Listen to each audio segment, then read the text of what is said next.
Today's episode is sponsored by no one. Hello and welcome to my kitchen. Today I have a bit of a special video for you. It's a tradition that I hope will stick around for a little while longer. In my film cabinet here, I've procured a couple of rolls of film. For 35mm, we've got Lomo Redscale. I could do this myself, but what's the point of that? Independence? Self-sustainability? Pride? Secondly, I'm not going to unwrap this, but this is Redscale in 120. If you want a more in-depth explanation as to what Redscale film is, and maybe what I did in my previous video, go ahead and check it out. It'll be linked in the description. I've tried using cards, but they don't pop up. One thing that I've been thinking of is I might try to use people in these photos to kind of add an element of horror. But I also don't know how I'm going to convince people to use their likeness in a way that's going to be horrific. Maybe it'll just be more corny images of horror. The 120 has been spoken for, and it will be going in the Mamiya 7. But as for the 35mm roll, I don't know which camera that will go in, but I'll be sure to update you when I know which camera this film is going in. So it's been about 5 hours since I made the last part of this video, and with a little bit of thought put into it, I figured it would be best to use the Ricoh R1 for the roll of 35mm Redscale. I needed a camera that I could take anywhere at any time, and the Ricoh R cameras seem to do that very, very well, given their compact nature. The only problem is, the R1 continually surprises me around every turn. And being that the suburbs don't get much scarier than a street lamp going out every once in a while, consider the R1 to be the suspense piece in this story. But what devious plot does the R1 have against me? Is it a dead battery that's been inside of it all along? No. I actually replaced the battery before starting this roll, so the problem is a little bit bigger than that, and it leaves me with more questions than answers. One thing I forgot to mention about choosing this camera is that it allows me to meter everything at 100 ISO because the canister does not have a DX code, which I think is a decent value to meter this film at. One of the most notable things that I realized looking back at the previous photos that I've got from this film is that you really have to treat it like a black and white film instead of a color negative film. The reasoning for that is because most of the color that you're getting is red. That's just how Redscale works, it's in the name. So you can't rely on colors as much to create separation between subject and background. Isn't that right, Finn? Sniff that?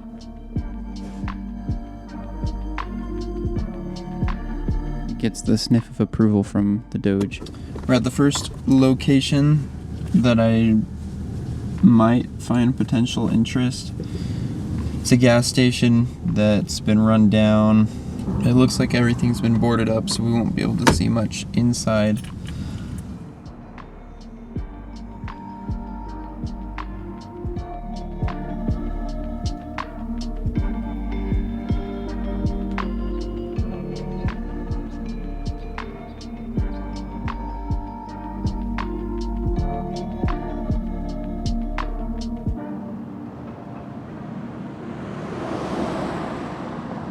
Okay, hold up now.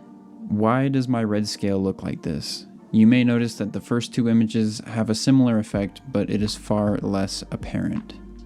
I don't know why, but Negative Lab Pro has a bunch of auto balance features that I don't know about all of them, and I haven't found them all yet, apparently. So while converting the images, I'm assuming that Negative Lab Pro was trying to account for the unholy amount of red in the images, but that doesn't make sense for the images that look decently converted. This is something I've noticed while scanning regular film as well. If there's a portion of the negative that isn't as exposed as others, there seems to be a harsh vignette that shows up around the images. I don't know if it's because Negative Lab Pro doesn't know how to handle finding a dark and light point. Maybe the camera that I'm using has more dynamic range than the Negative can afford, so it's artificially pulling the dark point up even higher on the film and putting on display more of that grain and the grittiness that's in those dark spots. I have no idea what's going on here, but I think we're going to fast forward through this part of the video and just get a small glimpse of what could have been if I knew how to use Negative Lab Pro better. Also, if I had time to mess around with Negative Lab Pro and make it look perfect. Alright, so after a fair bit of back and forth in my head, I've decided I'm going to load up the Mamiya 7 with the Redscale, but I'm only going to take one image here. It's not really worth more than one shot unless I really feel compelled to do so. But as of right now, it's like one shot, maybe one establishing shot. Speaking of needing more time, it's officially 10:30 the night before this video is supposed to go out, so if it does end up making it out, you'll know that I put my life on the line for this video. But the crucial piece of information that I've been waiting on for the last week or so has been these photos. I mentioned that Negative Lab Pro isn't very effective for converting Redscale, at least in the way that I know how. So I've had these photos developed and scanned at a lab.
Man,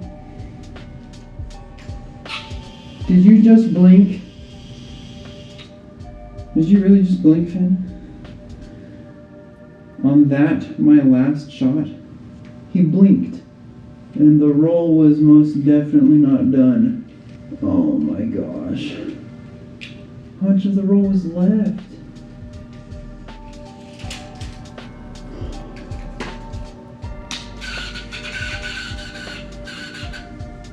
That was easily like 12 shots that were left on there. Using my camera scanning setup, I was able to take a short video of some of the photos that I took, and converting them in DaVinci Resolve proved to have much cleaner and reasonable inversions. I don't know why this is. I still need to figure out Negative Lab Pro, but as you can tell, I haven't really had time to do that.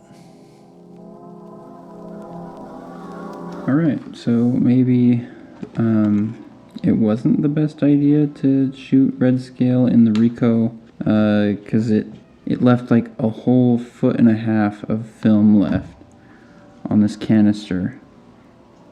And at least the R1 rolls the film back into the canister as it shoots it. This video might be a lot shorter than expected. So, because my first trial was a fairly loud and awful failure, I'm taking matters into my own hands and into my own dark bag to fix the situation which I have trapped myself in.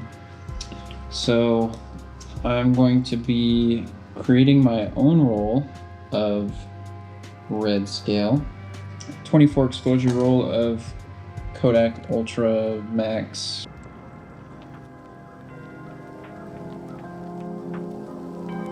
Bin.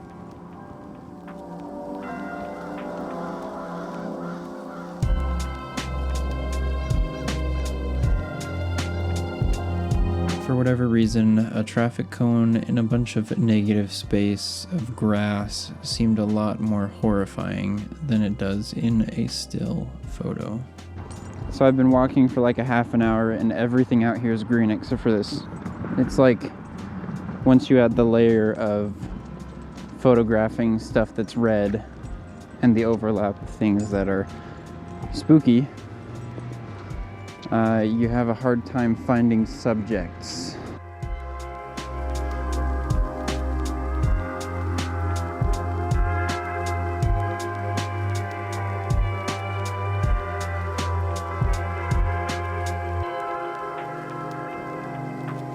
If I've learned anything over the years watching horror movies, it's that you never pick up the piece of free furniture, no matter how haunted it looks. You just might be accepting a spirit in the upper pencil drawer of that desk if you take it home with you.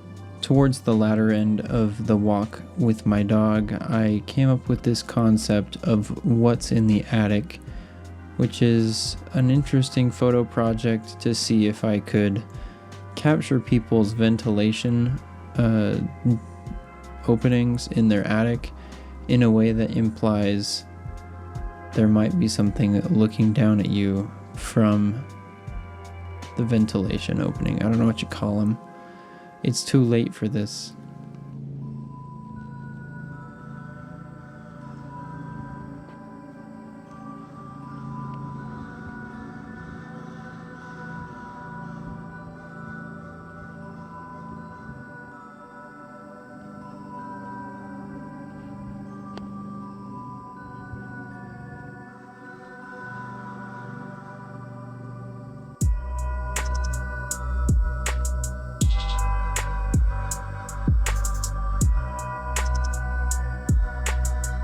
Hopefully by this point you would have remembered that I showed off a roll of 120 Redscale that I was going to shoot during this video.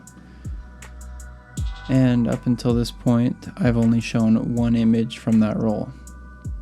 Well, that all changes right now.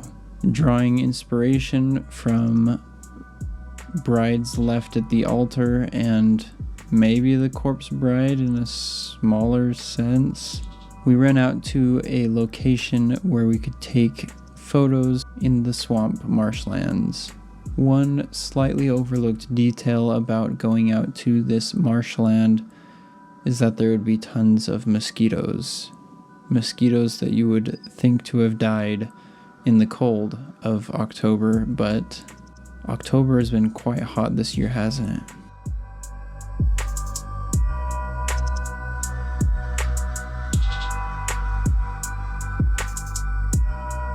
So, because we were being eaten alive by mosquitoes that day, we didn't get to finish our shoot, and I only got 3 pictures out of this whole ordeal, but it proved to be a very interesting concept to me, and I'd love to revisit it sometime. On a similar note, I feel like I had to rush to complete this video, and with the days getting shorter and more being demanded of me in other aspects of my life, I can't help but feel like I'm unable to give this channel everything that I've got, and like I'm being restrained with chains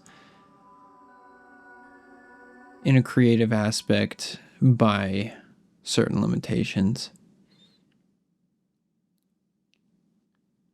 And I've narrowed it down to 3 pillars that kind of have been keeping me restrained in a way, and if I can optimize these 3 things, then I'll be able to make the kind of videos that I would want to watch. And those 3 things are finances, time, and interesting subject matter. First of all, with finances, I can't really shoot film without money, right? And film is kind of expensive these days. Sometimes it can be difficult to take a photo walk and make a video about it when each roll that I shoot is another stone in my wallet, and it's almost an exponential curve. Not really, it's a linear equation, but sometimes it starts to feel exponential. And if my finances can't keep up with that, then I won't have anything to fall back on, and I'd hate to go bankrupt over shooting film. On pillar number 2, my time. Maybe I'm a slave to my own vision, and my expectations for how this channel should be are too high, and it's a little unrealistic.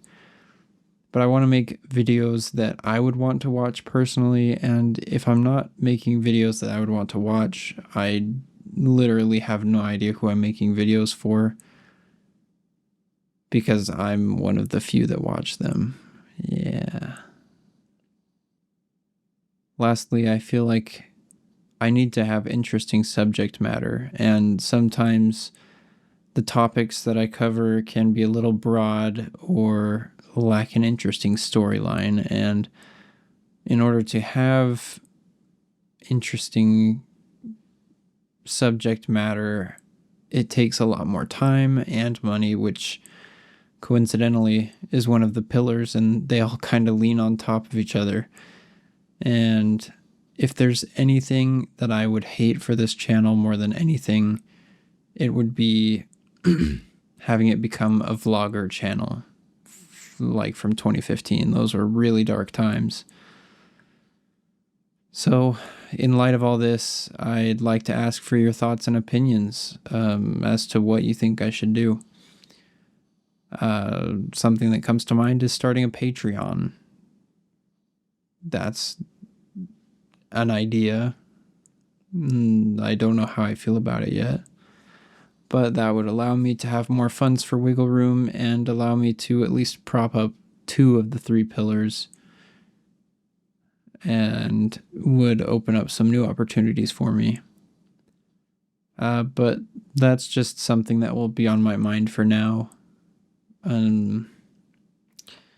Until I figure this out, you can help by subscribing. But thanks for watching this video, and keep shooting film.